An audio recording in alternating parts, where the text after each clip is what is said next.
সনাতন হিন্দু ধর্মে তুলসী গাছের গুরুত্ব সর্বোচ্চ। প্রথমে এই গাছের পূজা ভগবান বিষ্ণু নিজে করেছিলেন।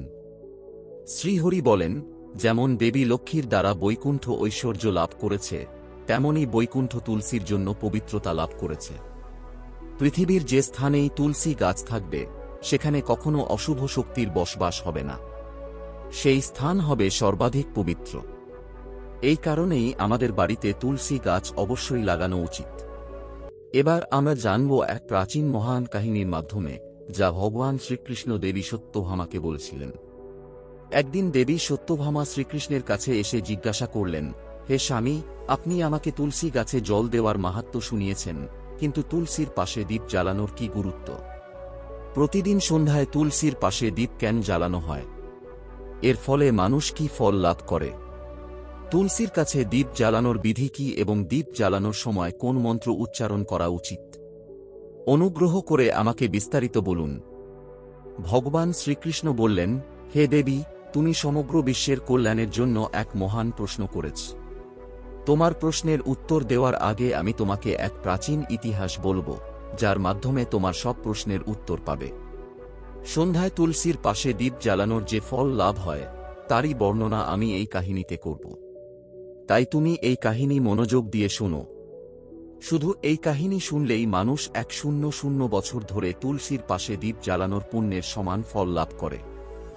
দেবী সত্যভামা বললেন, হে প্রভু, আমি এই কাহিনী শুনতে আগ্রহী। অনুগ্রহ করে আমাকে বলুন, আমি সম্পূর্ণ মনোযোগ দিয়ে শুনব। তখন ভগবান শ্রীকৃষ্ণ দেবী সত্যভামাকে সেই কাহিনী বলা শুরু করলেন। হে দেবী, প্রাচীন কালের কথা। দক্ষিণ দিকে তুঙ্গভদ্রা নামে এক বিশাল নদী প্রবাহিত হতো। সেই নদীর তীরে ছিল এক অপূর্ব সুন্দর নগরী, হরিহরপুর। সেই নগরীতে হরি দীক্ষিত নামে এক ব্রাহ্মণ বাস করতেন। তিনি ছিলেন অত্যন্ত গুণবান, চরিত্রবান, ধর্মপরায়ণ এবং শাস্ত্রের পথ অনুসরণকারী। তিনি সমস্ত শাস্ত্র অধ্যয়ন করেছিলেন। এই ব্রাহ্মণের এক স্ত্রী ছিল, যাকে সকলে দুরাচারা নামে ডাকত, কারণ তার চরিত্র তার নামের মতোই ছিল। সে সর্বদা স্বামীকে অপমান করত, কটু কথা বলত এবং তাকে চরম দুঃখ দিত। কখনো স্বামীর জন্য ভজন গায়নি, ভালো ব্যবহার করেনি এবং কখনো স্বামীর সঙ্গে মিলিত হয়নি। স্বামীর বন্ধু ও আত্মীয়রা বাড়িতে এলে সে তাদের তাড়িয়ে দিত এবং অহংকারে মত্ত হয়ে অন্য কুকর্মপরায়ণ নারীদের সঙ্গে ঘুরে বেড়াত। তার মন সর্বদা অন্য পুরুষদের প্রতি আকৃষ্ট থাকত। স্বামীর সঙ্গে ভালোভাবে কথা না বলে সে অন্য পুরুষদের সঙ্গে হাসিমুখে আলাপ করত। অপর পুরুষদের আকৃষ্ট করার জন্য সে সুন্দর পোশাক পরত ও গ্রামে ঘুরে বেড়াত।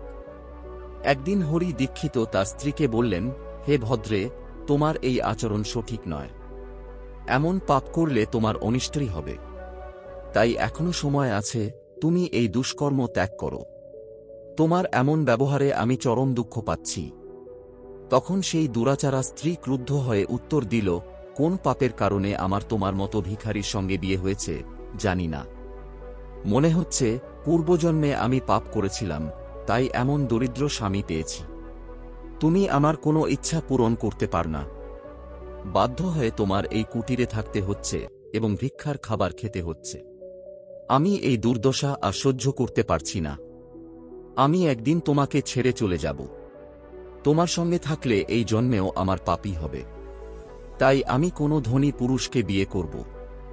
হরি দীক্ষিত তার স্ত্রীকে বললেন, হে প্রিয়, তুমি এ ধরনের কথা বলো না। স্বামীর সঙ্গে সম্পর্ক ত্যাগের চিন্তা মন থেকে সরিয়ে দাও। যে নারী স্বামীকে ত্যাগ করে অন্য পুরুষের কাছে যায়, তার অনিষ্টই হয়। তাকে নরকে যেতে হয়। সেই দুরাচারিণী স্ত্রী তার স্বামীকে বলল, তোমাকে নরকে যেতে হবে, কারণ তুমি কোনো কাজ করো না, ভিক্ষা করে খাও এবং আমাকেও উচ্ছিষ্ট খাবার খেতে দাও। যে স্বামী তার স্ত্রীকে দুঃখ ও অসন্তুষ্ট রাখে, সেই স্বামীও নরকে যায়। আর তোমার ঘর তো নিজেই নরকের শাস্তির চেয়ে কম নয়। তোমার সঙ্গে এই ঘরে থাকার চেয়ে নরকে গিয়ে থাকা অনেক ভালো। এইভাবে হরি দীক্ষিতের স্ত্রী তার স্বামীকে প্রচুর কটু কথা বলে অপমান করল। ভগবান শ্রীকৃষ্ণ বললেন, হে দেবী, যে নারী তার স্বামীর অপমান করে এবং তাকে অসম্মান করে, তার ঘরে সর্বদা দুর্ভাগ্য বিরাজ করে। যে স্ত্রী তার স্বামীকে ত্যাগ করে অন্য পুরুষের কাছে যায়, তাকে অবশ্যই নরকে কঠোর দণ্ড ভোগ করতে হয়। এবার শুনো সেই দুরাচারিণী স্ত্রীর কি পরিণতি হয়েছিল। একদিন সেই দুরাচারিণী স্ত্রী বনে গিয়ে এক গাছের নিচে দাঁড়িয়েছিল। তার মন কামনায় ভরা ছিল এবং সে কোনো সুন্দর পুরুষের অপেক্ষায় ছিল। কিন্তু অনেকক্ষণ অপেক্ষা করার পরও সেই স্থানে কোনো পুরুষ এলো না। এতে সে অত্যন্ত হতাশ হয়ে পড়ল এবং তার প্রিয় পুরুষের সন্ধানে চারদিকে তাকাতে লাগল। সেই দিন তার সমস্ত চেষ্টা ব্যর্থ হল। সে সেখানে দাঁড়িয়ে বিলাপ করতে লাগল, হায়, আজ এই পথে কোনো সুন্দর পুরুষই এলো না। তাহলে আমি কিভাবে আমার কামনা পূরণ করব? আজকের রাত কিভাবে কাটবে? কে আমার সুন্দর দেহের উপভোগ করবে? আমার যৌবন ও রূপ তো নিষ্ফলই নষ্ট হচ্ছে। কেউই আমাকে পাওয়ার আকাঙ্ক্ষা করছে না। আমি কোথায় যাব? কে আমাকে গ্রহণ করবে? কে আমার সঙ্গে ভোগবিলাস করবে? তারপর সে অহংকারের সঙ্গে বলতে লাগল, আমার স্বামী তো এক মূর্খ, কিন্তু এখন মনে হচ্ছে এই পৃথিবীও মূর্খ পুরুষে ভরা। কেউই এত সুন্দর নারীকে পাওয়ার ইচ্ছা প্রকাশ করছে না। আমি এত সুন্দর যে দেবতাও আমাকে পেতে চাইবে, কিন্তু এই পৃথিবী তো পাপী ও তুচ্ছ পুরুষে পরিপূর্ণ, যারা আমায়, এক অপ্সরার মতো সুন্দর নারীকে, অবহেলা করছে। হে ভগবান, যদি কোনো সুদর্শন, বলবান ও পরাক্রান্ত পুরুষ না থাকে, তাহলে অন্তত আমাকে কাউকে পাঠান, সে আমাকে খেয়েই ফেলুক। তবুও আমি আনন্দের সঙ্গে তার আলিঙ্গন করব। ভগবান শ্রীকৃষ্ণ বললেন, হে দেবী। এইভাবে সে উচ্চস্বরে বিলাপ করছিল। সেই জঙ্গলে এক ভয়ঙ্কর বাঘ বাস করত। সেই পাপী নারীর আর্তনাদ শুনে সে জেগে উঠল এবং ছলনার সঙ্গে তাকে শিকার করার জন্য তার কাছে চলে এল। সেই বাঘের নাম ছিল ধ্বংস। তার রূপ ছিল অত্যন্ত ভয়ঙ্কর। তার শরীর কালো ও কমলা রঙের ডোরাকাটা ছিল, যা জঙ্গলের ছায়ায় মিলিয়ে যেত। তার চোখ দুটি ছিল জ্বলন্ত অঙ্গারের মতো লাল, যা অন্ধকারেও ঝলসে উঠত। তার চোয়াল থেকে ধারালো ও লম্বা দাঁত বেরিয়েছিল, যা যে কোনো প্রাণীকে ছিন্নভিন্ন করার জন্য যথেষ্ট ছিল। তার গম্ভীর গর্জন সমগ্র জঙ্গলে প্রতিধ্বনিত হতো, যা শুনে আশপাশের প্রাণীগুলো ভয়ে কেঁপে উঠত। ধ্বংসের দীর্ঘ ও শক্তিশালী লেজ তার অসীম শক্তির প্রতীক ছিল। সে তার পেশিবহুল ও বলিষ্ঠ পায়ের সাহায্যে জঙ্গলে অত্যন্ত দ্রুতগামী হতে পারত। তার সম্পূর্ণ শরীরের পেশিগুলো শক্তিশালী ছিল, যা তাকে এক ঝাঁপেই শিকার ধরাশায়ী করার ক্ষমতা দিত। তার নাক থেকে বারবার গরম নিঃশ্বাস বের হচ্ছিল, যেন সে প্রতি মুহূর্তে তার পরবর্তী শিকারের সন্ধান করছিল। ধ্বংসের একমাত্র লক্ষ্য ছিল সেই সব পাপী ও দুরাচারিণী মানুষের ভক্ষণ করা, যাদের ভাগ্যে বিধাতা তাকে পাঠিয়েছেন। সেই ভয়ঙ্কর বাঘকে নিজের সামনে দেখে সেই স্ত্রী ভয়ে কাঁপতে লাগল। তার শরীর ঘামে ভিজে গেল। সে কিছু বোঝার আগেই ধ্বংস তার পাঞ্জা দিয়ে তাকে আঘাত করল, আর সে মাটিতে লুটিয়ে পড়ল।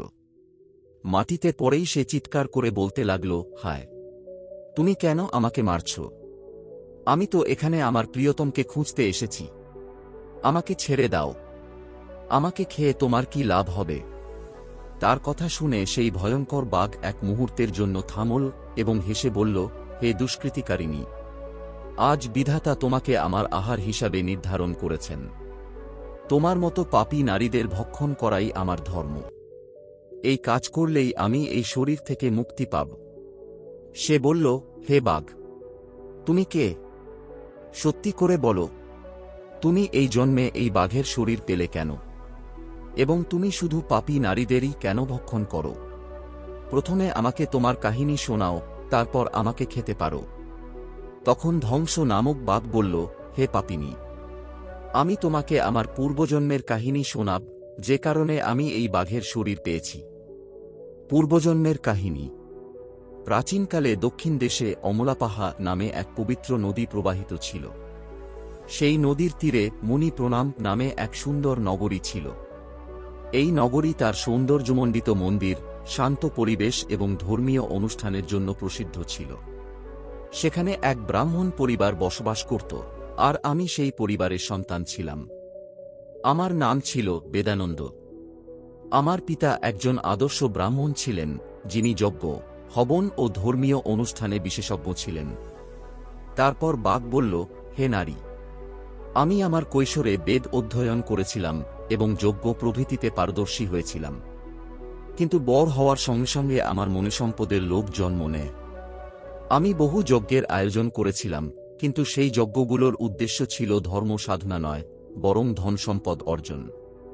আমি সেই সব পাপীদের জন্য যজ্ঞ করতাম যারা ধর্মের পথ থেকে বিচ্যুত ছিল, এবং তাদের গৃহের অন্ন খেতাম। আমি ধনী লোকদের অনৈতিক কর্মকাণ্ডকে সমর্থন করেছি। ধর্মের পথ থেকে বিচ্যুত হয়ে আমি সেই সব বস্তু দান হিসেবে গ্রহণ করেছি যা একজন ব্রাহ্মণের গ্রহণ করা উচিত নয়। আমার মন এত লোভী হয়ে গিয়েছিল যে আমি ঋণের অজুহাতে অন্যদের কাছ থেকে অর্থ নিতাম এবং তা কখনো ফিরিয়ে দিতাম না। আমি নানা ধরনের প্রতারণা ও কপটতা করেছি এবং এভাবে বহু বছর পাপের মধ্যে কাটিয়েছি। সময়ের সাথে সাথে আমার শরীর দুর্বল হয়ে পড়ে। চুল সাদা হয়ে গেল, চোখ ঝাপসা হয়ে গেল এবং মোহের দাঁত পড়ে গেল, কিন্তু ধনের প্রতি লোভ আমার মন থেকে দূর হল না এবং আমি পাপ করতে থাকলাম। ধনশক তার দুঃখভরা কণ্ঠে আরও বলল, একদিন ধনের লোভে আমি আবার নদীর তীরে গেলাম। সেখানে আমি অন্যান্য ধূর্ত ব্রাহ্মণদের সাথে মিলে মানুষকে প্রতারণা করলাম। আমরা সবাই মিথ্যা মন্ত্র উচ্চারণ করলাম এবং কোনো বিধিবিধান ছাড়াই দেবদেবীদের পূজা করলাম। এর উদ্দেশ্য ছিল শুধুমাত্র অধিক পরিমাণে অর্থ সংগ্রহ করা। আমরা ধর্মের নামে মানুষকে প্রতারণা করলাম। সেদিন আমি প্রচুর অর্থ একত্রিত করেছিলাম, কিন্তু তখনই আমার সঙ্গে একটি ভয়ানক ঘটনা ঘটল। সেদিন আমি নদীর তীরে বসেছিলাম, তখনই একটি অসুস্থ ও পথভ্রষ্ট কুকুর আমার কাছে এলো। আমি তাকে ধমক দিয়ে তাড়িয়ে দিলাম, কিন্তু সে ক্রোধে আমার পায়ে কামড় বসিয়ে দিল। আমি অজ্ঞান হয়ে সেখানেই পড়ে গেলাম। ঠিক সেই মুহূর্তে আমার প্রাণ বেরিয়ে গেল। আমার মৃত্যুর পর যমের দুই দূত উপস্থিত হলেন। তারা কালো এবং ভয়ঙ্কর রূপের ছিলেন, আর তাদের হাতে ছিল শৃঙ্খল। তারা আমাকে ধরে যমপুরীর দিকে নিয়ে গেল। যমপুরীতে আমাকে যমরাজের সামনে দাঁড় করানো হল। যমরাজ তার দেবীয় সিংহাসন থেকে চিত্রগুপ্তকে আদেশ দিলেন যাতে তিনি আমার কর্মফল উপস্থাপন করেন। চিত্রগুপ্ত গম্ভীর কণ্ঠে বললেন, হে ধর্মরাজ, এই ব্রাহ্মণ, যার নাম বেদানন্দ, তার জীবন জুড়ে গুরুতর পাপ করে এসেছে। সে ধর্মের নামে মানুষকে প্রতারণা করেছে, মিথ্যা মন্ত্র উচ্চারণ করে যজ্ঞ করেছে এবং ভগবানের অপমান করেছে। সে ধনের লোভে ধর্ম থেকে বিচ্যুত হয়েছে। সে কখনো ধর্মের পালন করেনি। অতএব এই পাপী ব্রাহ্মণ নরকে যাওয়ার উপযুক্ত। এরপর যমরাজ তার দূতদের আদেশ দিলেন, এই পাপীকে নরকের অগ্নিতে নিক্ষেপ করো, সে সেখানে তার কর্মফলের শাস্তি ভোগ করবে। এরপর আমাকে নরকের ভয়ানক অগ্নিতে ফেলে দেওয়া হল। বহু বছর ধরে আমি সেখানে যন্ত্রণার শিকার হয়েছি। আমার আত্মা ভীষণ কষ্ট সহ্য করেছে। অনেক বছরের শাস্তির পর আমার পাপের কারণে আমি বাঘের শরীর পেলাম এবং এই দুর্গম অরণ্যে বসবাস করতে লাগলাম। ধনশক তার গল্প শেষ করে বলল, আমার পূর্বজন্মের পাপের প্রায়শ্চিত্ত করার জন্য আমি সংকল্প নিয়েছি যে আমি কখনো মহাত্মাদের, সাধুপুরুষদের বা সতী নারীদের ভক্ষণ করব না। আমি শুধুমাত্র সেই পাপী, দুরাচারী ও পতিতা নারীদেরই খাব যারা তাদের জীবনে অধর্মের পথে চলেছে এবং অন্যদের দুঃখ দিয়েছে। আমার বিশ্বাস, এভাবে আমি আমার পাপ থেকে মুক্তি পাব এবং এই শরীর থেকে দ্রুত মুক্তি পাব। শ্রীকৃষ্ণ বললেন, হে দেবী। এইভাবে সেই বাঘ তার পূর্বজন্মের কাহিনী শোনাল এবং তারপর সে সেই নারীর দিকে তাকাল। বাঘ ক্রোধে বলল, হে পাপিনী, তোমার আচরণ দেখে মনে হচ্ছে তুমি পতিতা। তোমার স্বামীকে পরিত্যাগ করে তুমি এই অরণ্যে অন্য পুরুষদের সাথে ভোগবিলাস করতে এসেছ। অতএব আজ তুমি অবশ্যই আমার খাদ্য হবে। এ কথা বলে বাঘ তার তীক্ষ্ণ নখ দিয়ে সেই পাপিষ্ঠ নারীকে হত্যা করল এবং তাকে খেয়ে ফেলল। তারপর বাঘটি সেই স্থান থেকে চলে গেল। সেই নারীর মৃত্যুর পর সেখানে যমলোকের দুই দূত উপস্থিত হলেন এবং তার আত্মাকে ধরে সঞ্জমণিপুরীতে নিয়ে গেলেন। সেখানে তাকে যমরাজের সামনে দাঁড় করানো হল। চিত্রগুপ্ত সেই নারীর কর্মফল উপস্থাপন করে বললেন, হে ধর্মরাজ, এই নারী ভীষণ পাপিষ্ঠ। সে গুরুতর পাপ করেছে। সে ব্যভিচার করেছে, তার স্বামীর কখনো সেবা করেনি এবং তাকে ভুলে গিয়ে পরপুরুষদের সাথে ভোগবিলাস করেছে। তার পাপ শুনে যমরাজ অত্যন্ত ক্রুদ্ধ হলেন এবং তিনি আদেশ দিলেন, এই নারীকে অগ্নিতে পরিপূর্ণ কুণ্ডে নিক্ষেপ করো। যমরাজের আদেশ শুনে সেই নারী ভয় পেয়ে গেল এবং কাঁদতে কাঁদতে বলল, হে ধর্মরাজ, দয়া করে আমাকে আমার পাপের জন্য ক্ষমা করুন। আমি এই পাপগুলি অনিচ্ছাকৃতভাবে করেছি। অনুগ্রহ করে আমাকে প্রায়শ্চিত্তের সুযোগ দিন। যমরাজ বললেন, হে নারী, তুমি যে পাপগুলো করেছ তা নিন্দনীয়। তোমার এই পাপের জন্য কোনো প্রায়শ্চিত্ত নেই। যে নারী তার স্বামীকে ত্যাগ করে এবং পরপুরুষের সঙ্গে ভোগবিলাস করে, তাকে নিশ্চিতভাবেই নরকে যেতে হয়। তাই এখন তোমাকে নরকের যন্ত্রণা ভোগ করতেই হবে। এরপর যমরাজ তার দূতদের বললেন, হে দূতগণ, এই পাপিষ্ঠ নারীকে নিয়ে যাও এবং তাকে ভয়ঙ্কর নরকে নিক্ষেপ করো, কারণ সে কেবল তারই উপযুক্ত। এরপর যমদূত সেই নারীকে নরকে নিয়ে গেল। সেখানে বহু বছর ধরে তাকে ফুটন্ত তেলের কুণ্ডে সিদ্ধ করা হল। তারপর তাকে বের করে গৌরব নামক নরকে নিক্ষেপ করা হল। এইভাবে বহু বছর ধরে বিভিন্ন নরকে তাকে কঠোর যন্ত্রণা সহ্য করতে হল। নরকে কঠোর কষ্ট ভোগ করার পর সেই মহাপাপী নারী পুনরায় পৃথিবীতে জন্ম নিল, কিন্তু এবার সে এক চাণ্ডালিনী রূপে জন্মগ্রহণ করল। চাণ্ডালের ঘরে জন্ম নিয়ে সে আবারও বহু পাপ করল। সে ব্যভিচারে লিপ্ত রইল এবং অধর্মের পথে চলতে থাকল। কিছুদিন পর তার পূর্বজন্মের পাপের ফলে সে কুষ্ঠরোগে আক্রান্ত হল। এই ভয়ানক রোগের কারণে সে অসহনীয় যন্ত্রণা ভোগ করতে লাগল। তার শরীরে প্রচণ্ড জ্বালা হতে লাগল, তার চোখে অসহ্য ব্যথা সৃষ্টি হল এবং সে চরম দুঃখ দুর্দশার মধ্যে জীবন কাটাতে লাগল। একদিন তীর্থে স্নান করার উদ্দেশ্যে সে অন্তপুর নামক স্থানে পৌঁছাল। সেখানে এক আশ্রমের বাইরে এসে সে বসবাস করতে লাগল। সেই আশ্রমে একটি তুলসী গাছ ছিল। অন্যান্য নারীদের সেখানে তুলসীর কাছে প্রদীপ জ্বালাতে দেখে সে খুব আশ্চর্য হল।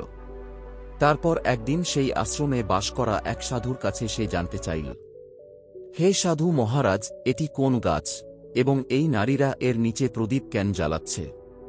তখন সাধু উত্তর দিলেন, হে কল্যাণী, এটি অত্যন্ত পবিত্র তুলসী গাছ। এর দর্শনমাত্রেই সমস্ত সংকট দূর হয়। তুলসীকে জল অর্পণ করলে দেবদেবীদের কৃপা লাভ হয় এবং এর পাশে প্রদীপ জ্বালালে সমস্ত পাপ নাশ হয়। সাধুর কথা শুনে সেই নারী অত্যন্ত আনন্দিত হল। সে সাধুকে জিজ্ঞাসা করল, হে সাধু মহারাজ, যদি কোনো চরম পাপিষ্ঠ নারীও এর পাশে প্রদীপ জ্বালে তবে কি তার পাপ নষ্ট হতে পারে? সাধু বললেন, হ্যাঁ কন্যা, এটি সত্য। যদি কোনো নারী গুরুতর পাপও করে থাকে তবে তার সমস্ত পাপ বিনষ্ট হতে পারে। তুলসীর পাশে প্রদীপ জ্বালালে সকল জন্মের পাপও ধ্বংস হয়ে যায়। কিন্তু হে কন্যা, তুমি কে এবং কেন এই প্রশ্ন করছ? নারী উত্তর দিল, হে সাধু মহারাজ, আমি এক মহাপাপিনী। আমি ব্যভিচার করেছি এবং বহু পাপ করেছি। আমার পাপের ফলেই আমার এই দুর্দশা হয়েছে। দয়া করে আমাকে পাপ থেকে মুক্তির উপায় বলুন। সাধু বললেন, হে কন্যা, আজ থেকে তুমি প্রতিদিন এই তুলসীর কাছে প্রদীপ জ্বালাও। তোমার সমস্ত পাপ ও দোষ শেষ হয়ে যাবে। সাধুর এই কথা শুনে সেই পাপিষ্ঠ নারী তাই করল। সে ভক্তি ও শ্রদ্ধার সঙ্গে তুলসী গাছের নিচে একটি প্রদীপ জ্বালিয়ে দিল। এইভাবে সেই নারী প্রতিদিন সেই স্থানে তুলসীর কাছে প্রদীপ জ্বালাতে লাগল। তারপর একদিন যখন সে সন্ধ্যার সময় তুলসীর পাশে প্রদীপ জ্বালাচ্ছিল, তখনই হৃদয় ফেটে তার মৃত্যু হল এবং সে সেখানেই ভূমিতে পড়ে গেল। এরপর যমরাজের দুই দূত সেই নারীর আত্মাকে যমলোক নিয়ে যাওয়ার জন্য সেখানে উপস্থিত হল। ঠিক যেই মুহূর্তে তারা তাকে পাশ দিয়ে বেঁধে নিয়ে যেতে লাগল, তখনই হঠাৎ করে ভগবান বিষ্ণুর দুই পার্ষদ সেখানে আবির্ভূত হলেন। তারা ছিলেন অপার জ্যোতিষ্মান এবং দিব্য আভামণ্ডিত। তাদের দেহ থেকে স্বর্ণিম আলোর কিরণ বের হচ্ছিল, যা চারপাশের সমস্ত অন্ধকার দূর করে দিচ্ছিল। তাদের রূপ ছিল অত্যন্ত মোহময়ী ও দ্যুতিময়, যাকে দেখে যে কেউই ভক্তি ও শ্রদ্ধায় পূর্ণ হয়ে যেত। তাদের মুখে ছিল এক প্রশান্ত হাসি, যা অসীম করুণা ও দয়ার প্রতীক ছিল। তাদের বস্ত্র রত্নখচিত ও রেশমি ছিল, যা নীল ও সোনালী রঙে দীপ্ত হচ্ছিল, যেন স্বয়ং বৈকুণ্ঠের সৌন্দর্য তাদের ব্যক্তিত্বে ফুটে উঠেছে। তাদের কানে সোনার কুণ্ডল দুলছিল, যেখান থেকে এক অপার্থিব সঙ্গীতের ধ্বনি প্রতিধ্বনিত হচ্ছিল। তাদের মস্তকে তিলক ও উজ্জ্বল বিন্দু ছিল, যা তাদের দিব্যতার প্রতীক ছিল। তারা ছিলেন বিশাল ও শক্তিশালী। তাদের হাতে ছিল এক দিব্য গদা, যা ন্যায় ও ধর্মের শক্তির প্রতীকরূপে দীপ্ত হচ্ছিল। তারা এসেছিলেন সেই নারীকে তাদের দিব্য স্পর্শে মুক্তির আশ্বাস দিতে, যাতে তার সমস্ত পাপ ধ্বংস হয় এবং সে স্বর্গের যাত্রার উপযোগী হয়ে ওঠে। সেই পার্শ্বদগণ যমরাজের দূতদের থামিয়ে বললেন, এই নারীকে ছেড়ে দাও। সে আর নরকে যাওয়ার যোগ্য নয়। তোমরা কার আদেশে তাকে নিয়ে যাচ্ছ?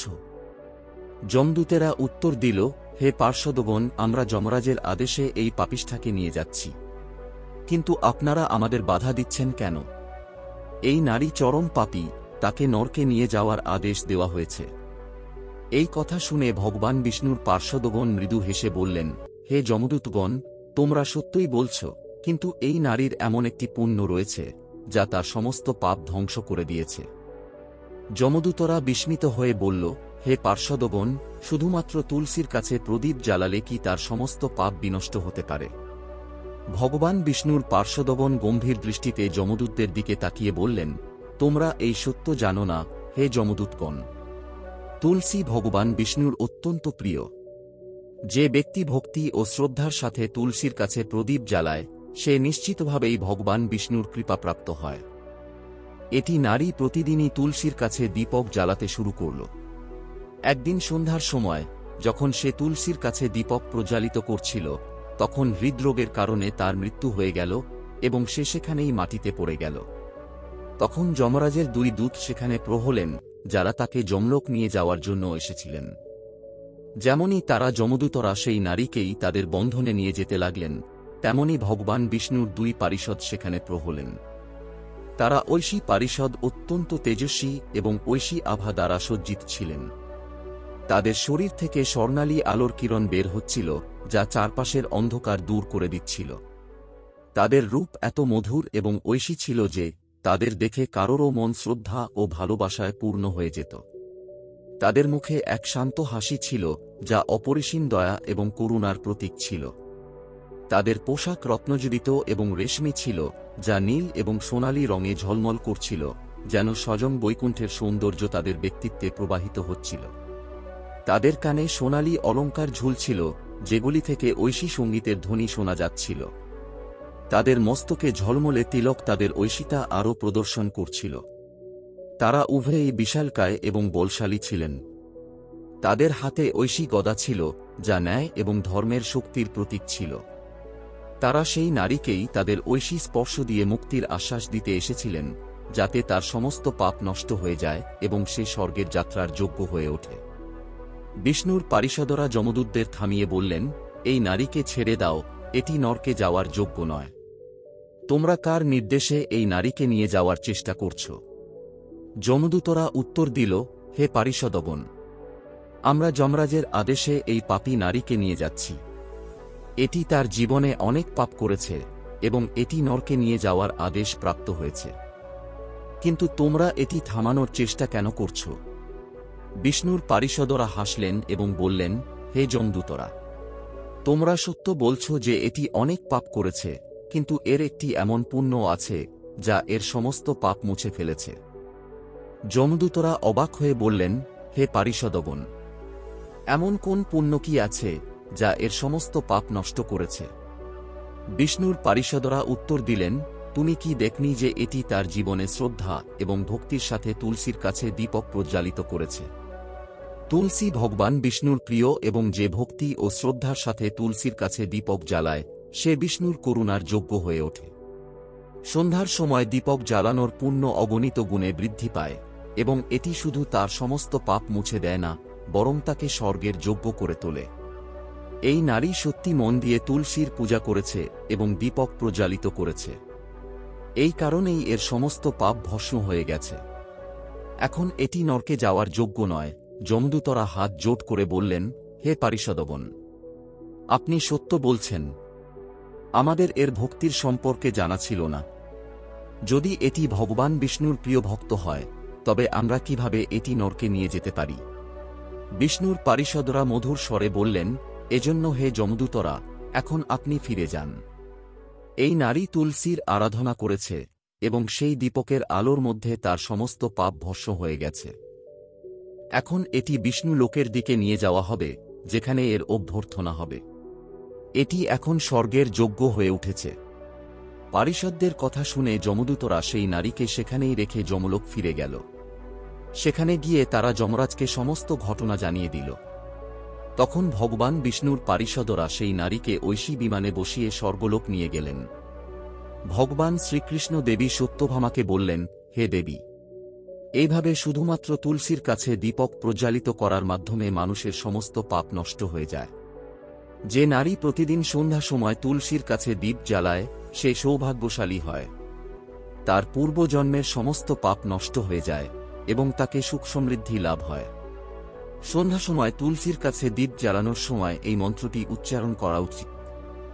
ও তুলসী দেবায় চ বিদ্মহে বিষ্ণু প্রিয়ায় ধীমহি তন্ন বৃন্দা প্রচোদযাত। ভগবান শ্রীকৃষ্ণ আরও বললেন, হাজার হাজার অমৃত কলসে স্নান করানোর পরও শ্রীহরি তেমন তৃপ্তি পান না যতটা তারা ভক্তদের দ্বারা অর্পিত তুলসী পত্র থেকে পান। 10,000 গোধান দানের সমান পুণ্য তুলসী পত্র অর্পণের মাধ্যমে প্রাপ্ত হয়। যে ব্যক্তি মৃত্যুর সময় তুলসী পত্র মুখে রাখে সে সমস্ত পাপ থেকে মুক্ত হয়ে শ্রীকৃষ্ণের ধামে প্রবেশ করে। যখন কোন ভক্ত শ্রদ্ধা সহকারে তুলসীর কাছে দীপ জ্বালায় তখন তার আলোর শক্তি নেগেটিভ শক্তিগুলি দূর করে ইতিবাচক শক্তির প্রবাহ সৃষ্টি করে। এটি আধ্যাত্মিক পরিবেশকে শুদ্ধ করে এবং দেবতাদের করুণা আকর্ষণ করে। দীপকের আলো অজ্ঞানের অন্ধকার দূর করে জ্ঞানের জ্যোতি প্রজ্বালিত করে। তুলসীর কাছে দীপ জ্বালানো মানুষের মধ্যে শুদ্ধতা এবং পবিত্রতার অনুভূতি জাগ্রত হয়, যার ফলে তার ভক্তি এবং ধ্যানের শক্তি বৃদ্ধি পায়।